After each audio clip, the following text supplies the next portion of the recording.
Mübahisə əsasında. Biz sizə diqqətlə qulaq asırıq, bütün fikirlərinizi hörmət edirik, amma siz bizlə müzakirəyə getmirsiniz. Biz deyirik, siz başqa yerə gedirsiniz.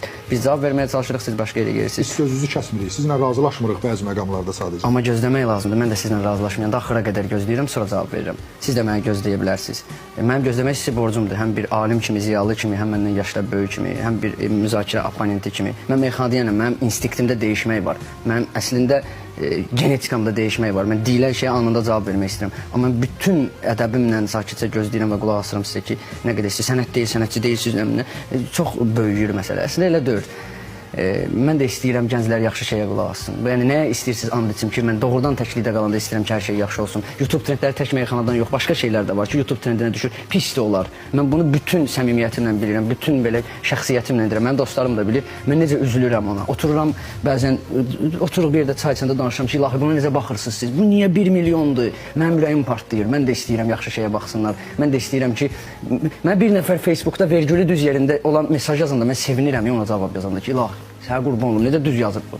Bunu necə arfa-epik qaydalara riayət edir? Bu necə Kərimdən sonra vergül qoyub? Kərim yazıb müraciət edib vergül qoyub. Bu mənim özümün, mən ziyalı ailəsinə, mənim ürəyim partlayır. Mən bu günləri Facebookda elə adamlara şair deyilir ki, vallah o gələndə, yəni bir şair kimi ona tərəf qapı açıb bağlamağa layiq adamdır. Bəlkə şəxsiyyət olaraq məndən də yaxşı adam. Kütləvi sorun deyil, desinlər o heç bizi də o şey eləyir. Bax mən gedirəm toya, mən toydayam, istəyirəm ki, bir şey deyim.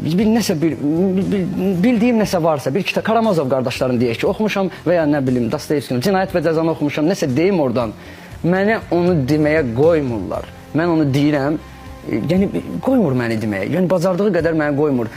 Elə şey var ki, mən onu tam ifadə edə bilmirəm. Bəs o məclisdə niyə gedirsən? Məqsədin nədir? Yalnız pul var. Mən çox şeydə dəyişmişəm. Mən bu günləri bir dənə elə bir kütlə yığmışam ətrafıma ki, onlar meyxanaya qulaq asırlar, amma mənə pul qazandırmırlar. Mənim Instagramda nə qədər izləyicim var, Facebookda var, orada var. Amma mən Şorlar Məclisində niyə ayna gəzdirirsən? Görürsən auditoriyan deyil, çıx get də demə.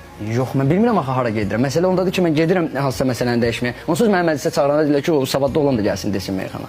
Mən meyxanada belə, mən əslində heç elə savadlı adam deyiləm. Məndən qat-qat savadlı adamlar, 100 milyonlarla savadlı adam var. Mən nə biləm, mən bir dənə adi universitetə girmiş bir orta statistik Azərbaycan gənciyəm. Mənim nə savadım var ki? Mən prosto sadəcə kimləsə müqayisədə ola bilər ki, bir damcı bir şeyi bir pillə çox bilmiş olar. Mən çıxış yolunu siz nədə görürsünüz? Maraqlıdır fikir. Mən çıxış yolunda görürəm ki, bizdən yox.